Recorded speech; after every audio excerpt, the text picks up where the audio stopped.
La Regione risponde all'appello del Vescovo, più soldi alle scuole paritarie o altri asili parrocchiali dopo quelli di Treviso e San Polo di Piave saranno costretti a chiudere i battenti. Sono 20.000 i bambini di età compresa tra i 3 e i 6 anni che nella Marca frequentano le strutture private. Quella che si profila a causa dei tagli ai trasferimenti è dunque una vera e propria emergenza sociale, ma il governatore del Veneto assicura che non lascerà cadere nel vuoto il grido di dolore lanciato da Monsignor Gianfranco Agostino Gardin. La Regione ha risposto con i finanziamenti.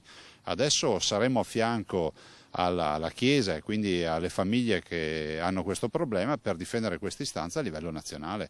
In questa manovra si dovrà trovare spazio per le scuole paritarie cattoliche.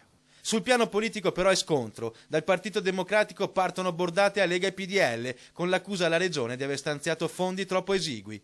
15 euro a bambino al mese, 150 euro all'anno.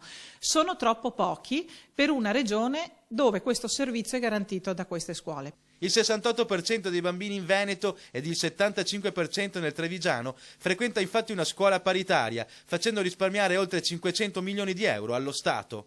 Da Roma in questo momento obiettivamente dobbiamo avere delle risposte. Se la Rubinato, se la sinistra hanno voglia di darsi da fare, si mettano al nostro fianco a fare questa battaglia. Ma tra centrodestra e centrosinistra la tensione resta alta. Piuttosto il Presidente Zaia si unisca a noi e abbiano il coraggio, lui e i parlamentari del Veneto del suo partito, di votare i nostri emendamenti per far uscire dal patto di stabilità i contributi che i nostri comuni e che la Regione versano a queste scuole.